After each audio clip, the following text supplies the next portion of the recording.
we are less than 24 hours away from the Champions Cup final starting, and I cannot wait.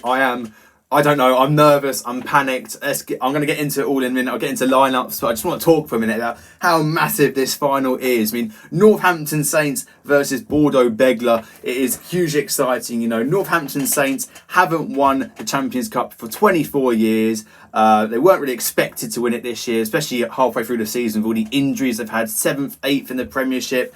And they are in a Champions Cup final. It is absolutely massive. I don't think anyone expected an English team to get to the final. Thank God they have. And then Bordeaux have never won a Champions Cup in their history. They haven't won a top 14 in years. I think they're like 2 clubs merged or something. I'm not completely sure of the facts, but man, huge final for all rugby fans. I think it's the final all rugby fans wanted because, as Leinster and Toulouse were the favourites. They were there last year. There are other big clubs like Toulon and I don't know who else might have been in the running. Maybe a Saracens or La Rochelle have been there before in the last 5-10 years. This one feels really fresh. 2 new teams, and also there's probably the 2 best attacking teams in the world. Well, maybe not. Maybe like Toulouse as well. Maybe a prime Harlequins like they were last year. But you know, these are 2 of the best attacking teams in all of the world in club rugby, and it's hugely exciting. 2 really good fan bases as well. Oh God, I feel so nervous. I wish I was going. I could go, but I'm going to. I went last year as a neutral. I've been to lots of games this year, and going to Australia. So please do subscribe if you enjoy this video. But also want to see my journey as a Lions fan for the three Australian tests in Australia. For the Lions. Please do subscribe and like this video if you like the preview. But yeah. Got to save a bit of money, so I'm not going to go to this one, and I'm kind of devastated. But I'd be so nervous watching Northampton in person because I really do want them to win, because English rugby is on the up. It is definitely on the up, but I just feel like if Northampton win tomorrow, it just accelerates things a year or 2. And last year I went Toulouse versus Leinster, and as a neutral, I didn't really mind who won. I wanted to lose, and then I got there and I kind of wanted Leinster.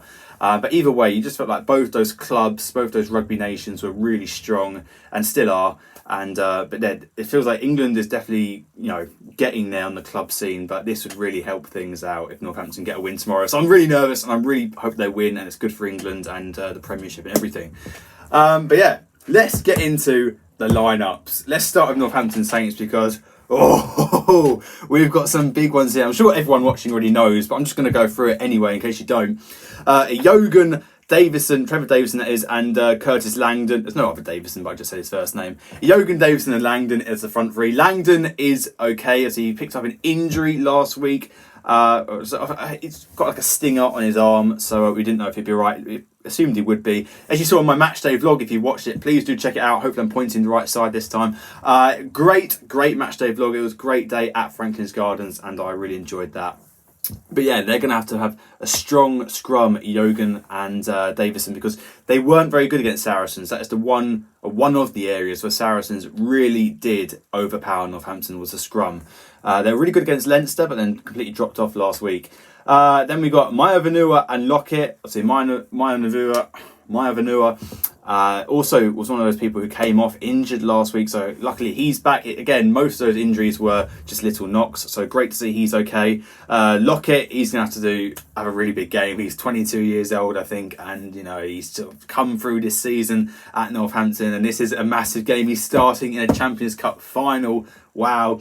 Alex Coles is at the blindside flank, and Kemeny is the sort of open side flanker. Henry Pollock, number 8. I mean, Tom Pearson has not made it back for this game. Augustus got injured last week in training, which is hugely disappointing after that fantastic performance versus Leinster. So, oh God, this Northampton Saints pack is strong, but it drops off quite considerably because they're missing so many big players. As I said, the likes of Pearson and Sam Graham and who's the other one just mentioned, Augustus. Those are three huge players that they are missing for injury. Alex Mitchell and Finn Smith continuing on as the halfback pairing, of course. Hutchinson and Dingwall are the centre pairing as per usual. And then Ram moves to wing. Tommy Freeman starts on his wing. George Burbank is back at 15. He is available to play to start. I mean, how both exciting and risky is this? I mean, I love George Furbank. I think he's such a quality player. He's the captain of this team. It is not Fraser Dingwall. Fraser Dingwall is a fantastic leader, but the actual club captain is George Furbank. So huge boost to Northampton Saints. He came on about a month ago. I'm guessing a lot of non-Premiership fans will be watching this video. Out of the 200 people who watch this video. But anyway, he came on for one game against Bristol, his first game back in like 4 months. He had to come on early because George Hendy went off, and sadly he's still not fit. Oh, what a loss. He came on, had to play 70 minutes unexpectedly with coming back from a broken arm. And I think he did hurt it in the game, but he was phenomenal. There's questions about his match fitness, as there will be tomorrow, but he just came on and looked like he was never out. He was so unbelievable. He's that second playmaker in the team. Hutchinson and Dingwall can do it, yes, but he really can pull the strings like Finn Smith does. So huge to have George Furbank back, I think, and hopefully he can play to 95% of what he usually does, because it's such an addition to have him there. Craig Wright, the guy, he's from around where I am, really. He's from Essex, so I think he's like 20, 21 years old. Huge game for him. He's going to be on the bench at hooker. Hafar and Miller Mills are the two props. They were both brilliant. Hafar's got 2 tries beating Saracens last week. Again, check out that video. Last minute winner. And then they were both brilliant in the Champions Cup semi-final versus Leinster, so hopefully they can do the same again. Prowse, Scott Young as well there. Tom James, replacement 9. Litchfield moves to the bench. He was limping after the game at Northampton. I saw him limping around. And I also saw Ollie Slightholme, and he's the number 23. Ollie Slightholme, his first appearance since... is it England, Italy he played in the Six Nations? His first appearance since then, so... that was like March the 7th, so it's been 2.5 months for Slightholme, but he's a huge addition to have in the squad if he is fit and available. So, and he could have an impact if they're 10 points down after 50 minutes. Bring him on, he could have the impact you need. So, this is exciting. Northampton have a strong and exciting squad, still missing a load of players, but they've got back 2 big players in Furbank and Ollie Slightholme. And let's get into the Bordeaux squad. I'm going to have to go swipe along on my phone to see it because I haven't done it on one big page, which is annoying. But never mind. I don't know the Bordeaux squad as well as the Northampton squad. Of course, I'm sort of a Premiership fan. So I don't know all these forwards. I don't claim to watch Top 14 very much. So I'm just going to read the names. I'm going to butcher some French pronunciations as well. Look, here we go. Poirot and Falatea are the props. And then Lamoth as the hooker. That was definitely wrong. Adam Coleman, Cyril Cazzo are the locks. I do apologise. This is very, very bad for me. Diaby, Guido Petty, who's going to Harlequins next year, so that'd be interesting. And then Pete Samu are the back row. I see a lot of people worried slightly about Diaby. Apparently they have the guy, what's his name again? I'm so sorry for this. Tatafu. So lots of French fans writing, where's Tatafu? Clearly a big player for them. There's a slight weakness maybe in their back row from their usual back row. That's going to match up with Northampton. They're missing at least 2 or 3 back rowers. So it'd be interesting. Then the backs I'm way more familiar with. Everyone is familiar with this. Probably the most dangerous backline in the world. Maxime Lucu, Mathieu Jalibert, Yoram Marfana, Nicolas Deporter, Louis Bielbiere, Damien Penaud is fit to play, and then Roman Buros at the 15. That is a stacked back line. That is just cheat code. That's a cheat code, really, isn't it? You just got to think Bordeaux must have like 70% of their wage bill just in the backs, and then whatever else we can get in the forwards, just give them the rest. But Bielbiere and Penaud, probably the two of the 3 best wingers in the world, up there Colby, maybe like a Will Jordan or something, I don't know, but they are 2 of the best wingers in the world, definitely. Tommy Freeman versus Bielbiere. I mean, I don't think there are many better than Tommy Freeman to try and shut down Bielbiere. He's got the initial pace to just about keep up with him, and he's an awesome defender Tommy Freeman. Damien Penaud going up against Ram, that's a bit more worrying. Furbank and sort of Hutchinson or Dingwall, whoever on the inside of Ram is really going to be alert for when Penaud, he's one of them who starts to come back inside, and the whole line has to be alert. Every player's alert in a final, but got to be alert, stay as a line, because there's one gap, he'll go running across the pitch and snipe in, and very dangerous Penaud. Let's see how his ankle goes though. Obviously he injured that, sort of maybe twisted it in the game against Toulouse in that semi-final.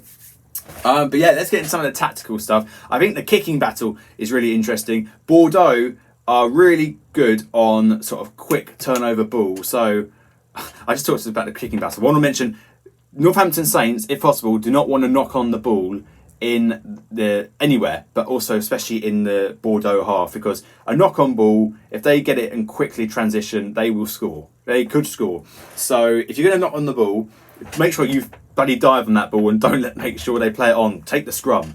You're probably better with the set. Northampton are very good at the set piece, especially their line out is deadly. So I think they'll try and I don't know. I think they'll want to make the actual game really quick when the ball's in play. Make it quick. Scrums are going to be quick. Get those forwards moving. Talmafuna is on the bench here for Bordeaux. I didn't really mention the bench. I don't know loads of players. Doesn't matter. So yeah, keep the actual game really quick. But once the game stops, slow it down. Slow it down. Take the time you need. Get your set piece in the right places. I don't know. Maybe you just want to keep going quick the whole time. But I think there's also some debate to slow it down a bit when the ball's not in play. The kicking game is going to be interesting. If you kick to the back three, they will run it back, or Jalibert as well. They will run it back and be really deadly. So if you're going to kick, you want to kick high, kick contestable, because Tommy Freeman and Ram against Penaud and Bielbiere, especially Freeman against Bielbiere, that is one Freeman will definitely be the stronger at in that battle. We saw it in the Six Nations.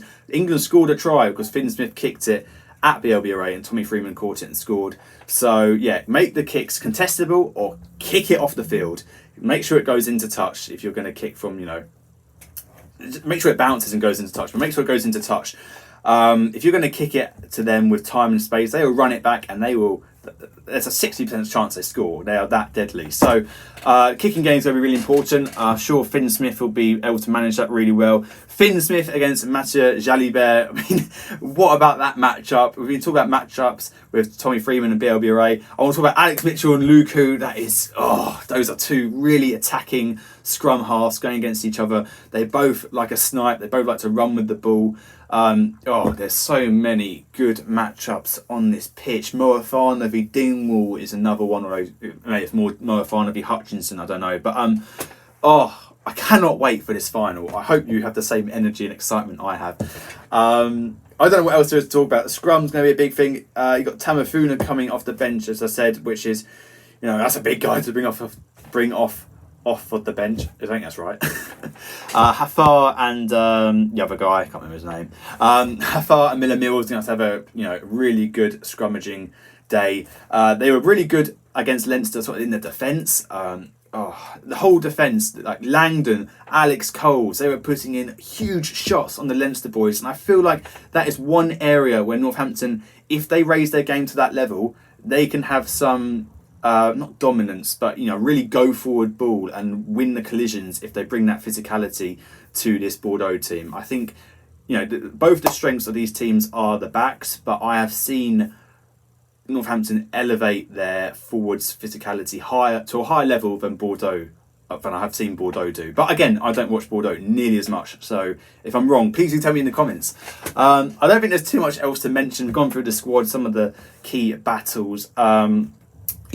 Northampton, keep it quick with their own ball, slow down the Bordeaux ball. Henry Pollock was just world class against Leinster, and not just his tackling or his try or anything, but he was in at every single breakdown, and even if he knew he couldn't get the ball, he would stick his arms around and look at the ref like, can I take it? And the ref, of course, goes no, and then he goes no and backs off. And it's just delaying the Bordeaux ruck speed by a second or two. Gives the Northampton players more time to set. It was delaying Leinster's ruck speed. But, if they can do the same to Bordeaux, that's going to have a huge impact on the speed they play at, and it's going to give more time for Freeman or Dingwall, Hutchinson to get ready and block the lanes out to Penno and BLBRA. So that's what Pollock's got to do. He's got to get in there again, slow down Bordeaux ball, Bordeaux Bègles ball. So all the bees. Anyway. I'm just rambling on at this point. I'm so excited for this game. I will be live on TikTok if you want to join. If you want to follow my TikTok, it's the same as my YouTube. I think most people probably come from TikTok, but still, if you don't, download that and join me on that. But yeah, hugely exciting game. If you have got this far, I feel sorry for you. I'm just a bundle of energy today. Please do like and subscribe. I will be doing a match review. It'll probably come out later in the evening on Saturday, because I'll probably end up talking to people and be like, oh my god, this team's won on TikTok for ages. But yeah, match review coming up soon. I haven't done one for Bath versus Thingy, because by the time this gets pushed out to people on YouTube, the game will be played or done. I think Bath will win. Their team just seems too strong, but there's no point in me going through the whole thing. I should have done it yesterday, but didn't. Bad Jake. Anyway, thank you for watching. You've got this far. Please do subscribe and like the video if you did like it, and hopefully I'll see you next one. Thank you, guys.